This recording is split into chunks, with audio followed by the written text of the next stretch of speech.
So, when you think about nature, what comes to mind? Maybe a lone wolf howling or a huge solitary oak tree, right? But here's the thing. That's just a snapshot. The real story, the big story, is that nothing, and I mean nothing, lives in a vacuum. We're about to dive into this incredible, super complex, and sometimes pretty intense web that connects every single living thing on Earth. And the source material we're looking at today just nails it with this one line. No organism exists in absolute isolation. It's so true. Think about it. From the teeniest, tiniest microbe all the way up to a massive blue whale, everything is constantly bumping up against everything else. And these connections, what scientists call biological interactions, they literally shape everything. We're talking how big a population gets, and even how a whole species changes over thousands and thousands of years. Okay, so what do these connections actually look like out there in the wild? Are they all friends, helping each other out? Or is it more like a battlefield, foes everywhere? Well, the answer is kind of both. And trust me, the story of how life balances on this wild spectrum between friend and foe, it's amazing. All right, let's just rip the Band-Aid off and start with the tough stuff. For a lot of creatures out there, life is a non-stop battle. See, when things like food, water, or even just a place to live are in short supply, that's when the real fight for survival kicks in. So there's a sciencey term for all these relationships, and it's biological interactions. And really, it just means the way organisms connect. These connections can be good for you, bad for you, or they can have no effect at all. It's this constant push and pull, this give and take, that creates that super delicate balance you see in, well, every ecosystem on the planet. Okay, to help us wrap our heads around all this, we're going to use a super simple code. Think of it like this. A plus sign means a species gets something good out of the deal. A minus sign means it gets hurt. And a zero? Well, that just means it's neutral. No big deal either way. It's like our little cheat sheet for understanding the rules of the wild. So, where do we start our journey? With a double whammy, a minus-minus relationship. This, right here, is competition. It's what happens when two different organisms are both going after the exact same limited thing. Food, water, you name it. And the tough part is, in the end, they're both worse off because they had to waste energy fighting for it. But get this, not all competition is the same. First, you've got competition between members of the same species. That's called intraspecific. So picture two robins fighting over one juicy worm. Then you have intraspecific, which is when you have different species going at it, like a lion and a hyena fighting over the same carcass. Now, here's a question for you. Which one do you think is more intense? You might be surprised. It's actually the first one, the intraspecific. Why? Because they need exactly the same resources to survive. The fight is just way more brutal. And this really shows you just how high the stakes are. There's this idea in biology called Gauss's exclusion principle. And it basically says this: two species that need the exact same stuff cannot live in the same spot forever. It's just not going to happen.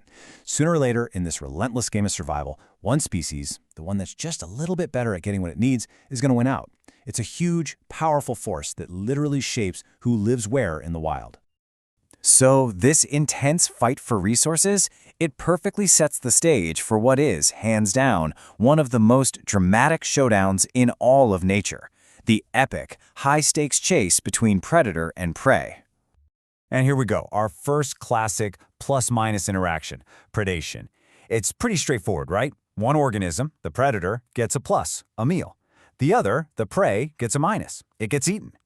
This is absolutely fundamental to how nature works. It's how energy moves up the food chain, and it's a huge factor in controlling how big and healthy different populations are. But hold on, this is not a one-sided fight, not at all. This constant life-or-death struggle, it fuels something incredible that biologists call an evolutionary arms race.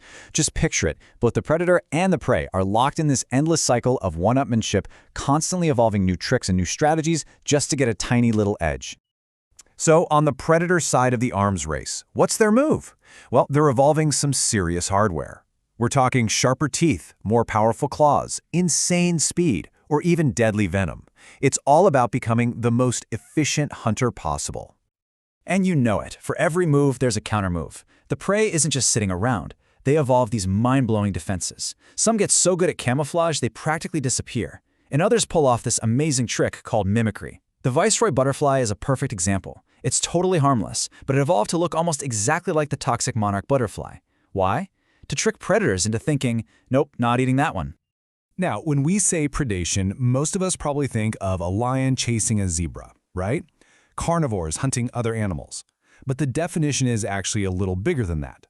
When an animal eats a plant, which we call herbivory, that's technically a form of predation too. In that case, the plant is the prey.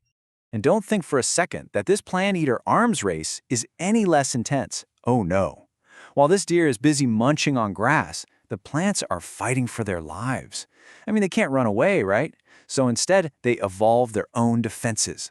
We're talking sharp thorns, or they start producing nasty chemical compounds that make them taste disgusting or even straight up poisonous. Okay, so we've covered competition and we've covered predation. Now let's get into something a little more intimate and a lot more sneaky, a really subtle form of conflict. Just imagine for a second, what if your enemy wasn't some big predator chasing you? What if the thing trying to harm you was living on your skin? Or even worse, inside your body? And that chilling thought brings us to our next plus-minus relationship, parasitism. This is where a parasite makes its home on or in a host organism, getting all the benefits while the host pays the price. What you're looking at here are tapeworms. They're what we call endoparasites. Endo just means inside. And they just hang out in their host's intestines, cozy and safe, stealing all the good nutrients from the food. So you've got two main types here, and the difference is all about location, location, location. You have ectoparasites, ecto meaning outside, so think fleas, ticks, stuff that lives on the host. Then you have the endoparasites we just saw, the ones that live inside. Either way, the parasite gets a free meal, but they can cause a whole lot of trouble for their host in very different ways. And get this, parasitism isn't always physical. Sometimes it's all about behavior. The cuckoo bird is the master of this. The female cuckoo doesn't build a nest. Instead, she finds the nest of another bird species and lays her egg right in there. She's basically tricking this poor, unsuspecting foster parent into raising her kid for her. It's called brood parasitism, and it's a genius, if a little cruel, strategy. The cuckoo basically outsources all the hard work of being a parent. Okay, wow, we've seen a lot of conflict, right? Fighting, eating, tricking each other. It sounds pretty rough out there. But here's the good news. That is only half the story. Now we're going to flip the script and look at how some of the most powerful, most successful relationships in all of nature are built not on fighting, but on working together. Yeah, thankfully not every interaction has a minus sign attached to it. In fact, some of the most game-changing strategies in the entire history of life on Earth are what we'd call a plus-plus scenario. This is where everybody wins. This amazing relationship is called mutualism. It's basically a powerful alliance where both sides get something great out of the deal. And a lot of the time, their survival literally depends on each other. The classic example? Bees and flowers. The bee gets a sugary meal, nectar, and while it's doing that, it accidentally helps the flower reproduce by carrying pollen from one to another. It is the ultimate win-win situation and just an incredible example of how powerful teamwork can be in this giant web of life. So from the brutal fight of competition all the way to the beautiful teamwork of mutualism, it's so clear that every single organism is a crucial thread in this complicated web. It's just a powerful reminder that we are all connected, we're all part of something so much bigger than just ourselves.